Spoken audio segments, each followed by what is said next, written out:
Hello, Culture Matters podcast. I'm so excited to introduce you to our guest. But before I do that, here's a quote that they just said before I hit record.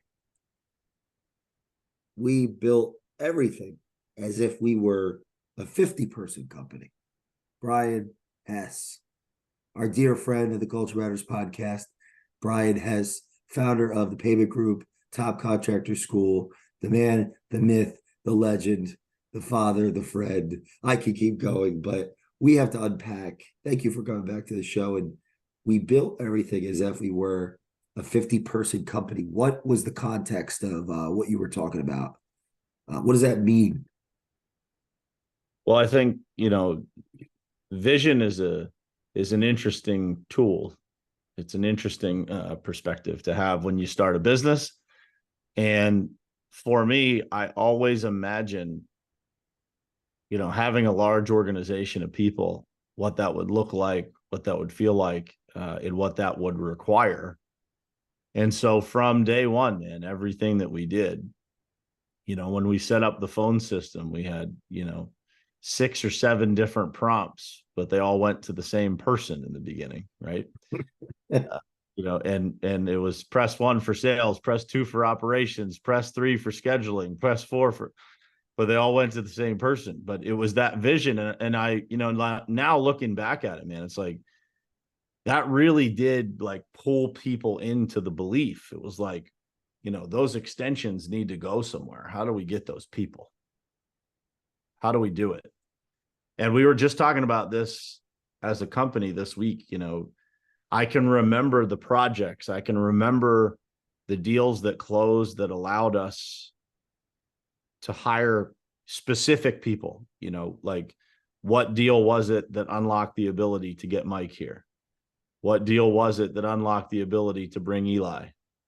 What deal was it that brought Trisha here? Right. All the key players in the very beginning, man, there were deals that we closed that afforded us the opportunity to bring the talent that filled in those prompts where the phone didn't have to go to the same person. And, I think vision is so important, man. And it's interesting for me because that word has been thrown around a lot to me recently, talking about the vision that I have, and that I distribute to other people. And so I've had a lot of time to like process that and think about how that impacts the people around me. And, one of the things that I just said this week on another podcast was, the easiest way to get people to believe in your vision is to believe in theirs. It's to listen to what other people's dreams are, what they want for their own life. And then believe in that, man, with everything that you have, and find a way to create an environment where those dreams can come true because of something that the organization has to offer. The organization can make that happen faster for them in their life. They believe in that more because of the fact that they're attached to the organization. And when you do that, man, the gift that you get back is that those people believe in your vision. If you believe in theirs, they believe in yours. And, the old cliche is like, the vision has to be big enough for everybody's dreams to fit within it. The dream of the company has to be big enough that every single person's dreams that work there have to fit within it. And if that person's dreams, think about this. If you have a superstar has massive dreams and the company isn't growing fast enough or isn't moving fast enough or doesn't have a big enough vision that person believes they can achieve what it is that they want by working there, then what's going to happen to that person? Well, there's only really 2 options. They leave, right? Because they don't believe that they can achieve it. Or worse yet, they stay. And they walk around the office and talk to everybody about, how they don't believe their dreams can come true there. And so, at the foundation of every company, in my opinion, there's vision. And when there is no vision, the people perish. That's biblical. When there is no vision in a company, the company perishes. And so does everybody that believed in it along the way. So does every person that sacrificed to support it. So does every dream of every person that works there if the company doesn't have vision. So there's so many people out there that go to an office every day just to get a paycheck.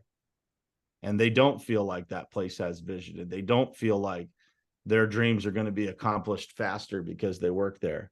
But they continue to go back there. And that is part of what I believe, people do wrong today is they just get comfortable and they accept that for what it is. I just need a job. It's like, no, man, there's a lot of great companies out there.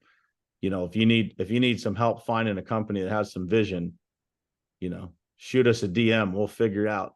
Somebody out there wants to hire somebody that has a big dream, right? That they can help achieve it. And so for me, vision has always been the fuel of my future. From the time I was 5 years old, man, I was telling people that I would own a bank when I was older. Really? Yeah, dude, that's not logical at 5 years old. That's just inherent vision that's gifted to me, right? Why do you think it was a bank? I don't know. What a terrible idea, back then at 5 years old. Were you aware that I wanted a laundromat? No. Well, see, you could have brought your money to me. You could have brought all your coins to me. How about this idea where you mentioned this deal got this person? So can you take us through that thought process and how you actually would achieve something of that? I believe that would be very helpful for anybody listening to this that's in a position where they have to take a leap of something of that nature to bring on. Yeah, I think the actual process of how we did it is to some degree still today. It's just a lot more deals and a lot more people and bigger numbers. But I always looked at how much cushion do I need financially to be able to bring a person on? Because one of my rules from day one was like, I will never bring a person on that we cannot sustain, right? That we cannot guarantee that we're going to make it. Like, we will not let anybody go because of money. And so I would look at, if this person costs, just use round numbers, $5,000 a month, how many months of cash do I need to sustain that person so that I can, in my heart, say to them, like, you can come here safely. And so in the beginning, when we would close these deals and we had a certain amount of profit, everything was about the projected, how many months of expenses do we have in our possession or do we have in the pipeline? And it's still how we operate today. We have a weekly financial review, and part of that financial review is what we call our net worth number, which is essentially the cash that we have on hand plus the money that is owed to us in receivables, right? Receivables minus payables plus the cash that we have on hand. And that's how we build all of our forecasts. Then we have another number at the bottom that says this is everything that we have sold that's not in progress yet. This is the amount of profit that'll be generated from that. So from those numbers is how we make the decisions. And so back in those days, the overhead wasn't too significant, right? It was fairly low. And so every time we would close a significant deal, something that made us 50,000 or more, we would be able to look at, okay, now we've got enough, to potentially hire another person. And what would that person bring that would allow us to then, within 90 to 120 days, we're a better company. We're able to drive more revenue. We're able to offload some of these things like, so in the beginning, I was selling, project managing, in some cases invoicing, finding the contractors to do the job. Like, we were kind of doing everything, right? And so when we brought someone else on, it gave me more time to dedicate myself to selling only, right? And so that gave us more revenue because we could invest into someone who could go manage some of the field things or find the contractors instead of that being me. And so each time that we did that, we would look and say, okay, how many months of expenses do we have? What would it look like if we brought this person on? What is our run rate in the worst case scenario? And we always made decisions based on that. It was like, okay, what's the worst case scenario? Okay, right now it's October. We've generated enough money to make it to next April. We feel confident in our ability to bring this person on because they're going to add to it. And we're going to be able to outrun the cost of that person in a very short period of time. Why such emphasis on people? People are who execute the vision. And, from the very beginning, man, I always knew that every person mattered, meaning how every person was treated, how every person came into the organization, how every person was integrated, how every person was sold the vision, how every person was, was brought into the organization and allowed to see 5 years down the road, 3 years down the road. And, for the most part, when we brought people in, 3 or 4 years ago, I know this now, they all thought that it was a little aggressive and a little crazy, and so, but every year they thought it was less crazy and less aggressive. And so now it's interesting to watch those people who have been here for 4 years. Now, when there's a new vision cast, the people adapt to that quickly because they know it's not bullshit. You think that's connected? Or sorry, go ahead. They know it's not a pipe dream. They know it's not shooting from the hip. They know it's not, that if we say we're going to do something, we're going to put the resources, the energy, the work ethic, everything behind it to be able to move in that direction. And I can't think of an initiative right now that was a vision that didn't become reality. Not one.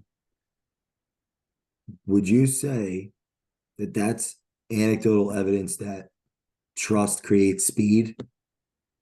Absolutely. The speed of trust is everything, man. And interesting enough, we talk a lot about marketing relative to the trust that you can build externally, meaning, you put messages out there, you put branding out there, you put videos out there, and you can build trust with customers where they look and they say, man, these guys seem cool. They seem, like we maybe share some values or share some principles. Maybe we should do business with them. And I think that what a lot of businesses miss is how much faster trust increases internally from the same type of marketing. So the videos that go out to the public and the things that we say we're going to do, we're not, people are not hypocritical creatures by nature. And so we're going to deliver on the things that we say publicly because, people are there to see us saying those things publicly. And so when I think back to the podcast over the years, like my podcast and the things that I talk about, the things that I share on there are not just education for people to listen to, but it's also a great reminder for me of what I should be doing. And it's made me a better leader. It's made me better in all aspects of life. And so never underestimate the speed of trust that's increased internally by the messages that we are sharing that are ultimately meant for external communication, but they also become a sense of pride internally of like, yes, this is who we are, right? We share videos about who we are. And so people live up to that standard. The old quote is, you don't rise to your potential, you fall to the standard. And so every time you share something from a marketing perspective, from a vision perspective in your marketing, people within the organization, if they're bought into the vision, if they're bought into the future, they're going to want to live up to that expectation. I just shared something last night, the Pavement Group logo, and it just said, this is a shield that will not be defeated. And so people rally around that. You know, we had members of our team screenshotting that and sharing it to their own social media, because there's a sense of pride, right? There's a sense of pride to be connected to a symbol that to them represents winning. It represents, you know, what it looks like to do things correctly. It looks like what giving and impacting people in communities look like. What loving God and loving our country looks like. Like there's a million little things that shield, that logo, that symbol represents. And the people become prideful of that. You know, it becomes a part of their identity too. And that's where the real lightning in a bottle starts. It's like, man, you know, you got people that are really attached to the mission. You know, they trust the vision and they trust where everything's going. And you know, for me, man, that's the greatest gift, to look around and know that, you know, you got people that are all pushing in the same direction. And it's been rare, you know, in my 44 years on this earth, it's been rare to be surrounded by this many people that all believe the same thing and all are pushing in the same direction. There was only one other time in my career that I remember having a team that, you know, felt that unstoppable.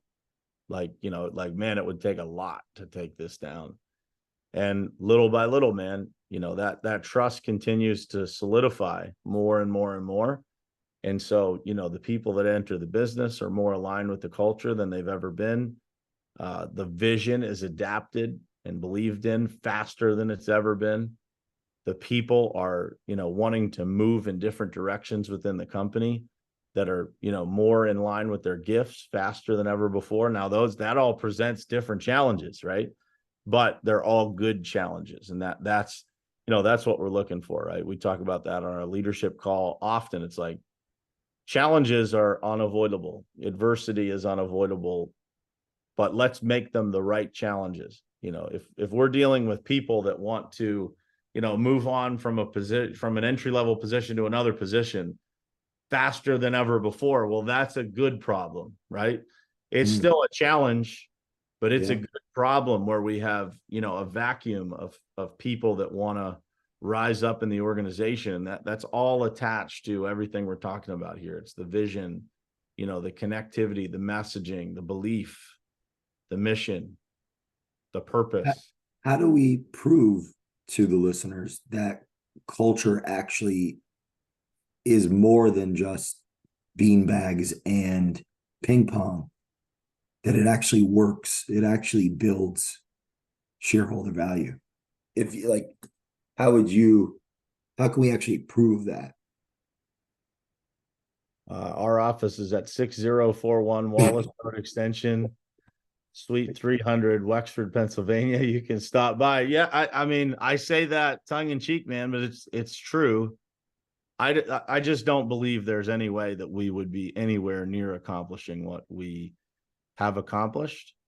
You know, and I don't think we're the, you know, most successful company in a 5.5-year period that I've ever seen in my life, but I'd say we're probably in the top 5%, you know, as far as, you know, what we've been able to accomplish in a short period of time. And there's just, you know, coming from a person who lives it every day. And I could refer you to a bunch of other people that live it every day too, that, you know, run the same kind of strategy. There's just no way we would accomplish it without it. And I would also say that, you know, the reason that I give the address is so that people don't have to hear it from me. They can come and talk to the people who have worked other places that didn't. Can you give it again? Because I was like coughing when you said 6041 Wallace Road Extension, Suite 300, Wexford, Pennsylvania, 15090. I encourage you guys to, you know, hit me up, shoot me a DM. Feel free to set an appointment and come by and, you know, and talk to the people, because that, you know, at the end of the day, I can sit here and tell you anything, and that's, you know, that's my own opinion as a leader, and you know, there's some pride involved in that, certainly, for what we've been able to accomplish. But when you hear it from, you know, the individuals on the team, and you walk into an office, I've said this, you know, most of my professional career, like when you walk into a place You walk into a retail store, you walk into a restaurant, you walk into any business. If you are paying attention, you can feel culture. You can feel energy. You can feel what leadership actually looks like in that building.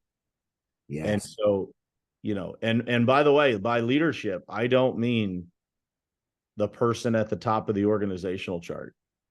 I mean the leadership that's all throughout the organizational chart. Some of our greatest leaders are in entry-level positions, but their actions make them leaders, not their titles. How they behave, how they redirect people that are having a tough time, how they coach and train people, leadership is not a title, it's actions. And when you hire a bunch of leaders, you have an option as a business owner or as a leader within a company, what you're going to hire. Are you going to hire lions or are you going to hire sheep? And the best leaders are going to hire those who multiply themselves, right? The leadership within the organization multiplies. Now, again, same thing as I said before, presents different challenges, but they're good challenges. It's like, how do I create enough upward mobility to keep all these people's dreams intact within the organization? And so that inherently, if somebody can imagine that's listening, it creates a vacuum and it pushes the company. Yeah. Correct. It pushes the company, the upward mobility of these. Like a atomic bomb boom, a cloud, mushroom cloud. 100%. Like, your job as a leader is to keep fueling the flames of those dreams of those people, because they will find a way to move the organization in the direction of Well, how much is that a call to action for the leaders listening to think about who are the next big deals? Who are the next? Because that brings me back to the beginning of what you said. I'm thinking, who do I want to bring in? Well, then what's the deal was your thinking. So then it's like, how much is that a reminder for our audience that are CEOs, that are entrepreneurs? Are they not thinking that they've got to make that next sale, but it may look different than it used to? It could be that, like, get in that room that they're not a lion in. They're maybe appearing as a sheep, but they're really a lion. You know what I'm saying? Yeah. Or can you unpack that in English? Like, yeah, it's I would say a couple of things, man. Number one is that recruiting never stops. So you have to constantly be looking for the next generation of talent that's going to push the organization forward. And once you get it to a certain point, when you get a bunch of these people, when you get a bunch of the lions, a bunch of the leaders in your organization, they're going to start pulling the people. They're going to start selling the vision. I'll give you an example. Like last week, we had so many inquiries about coming to work for us that, and we're not hiring right now. It's, that time of year where we've got to get all the work finished. It's a race to the finish to the end of the year. We don't have any open positions. But I posted something and said, hey, I've been getting a lot of questions about, working for us. We're not hiring. But with that said, here's a link. If you feel like you're the right person, like you're a +1 multiplier that belongs inside of our business, feel free, to drop your application. We're always looking if it's the right person. So, we don't have any open positions, but here's the link. And we got double-digit inquiries, double-digit submissions. wow. From we don't have any jobs posting, right? And that is not, that's not because all those people know me. That's because the tree of people within our organization are all sharing what we do. They're all sharing the mission. They're all sharing the vision with their families, their friends, and that ties back to the marketing. It ties back to the exposure, the inquiry from external people saying, like, what does this place do? What are you guys up to?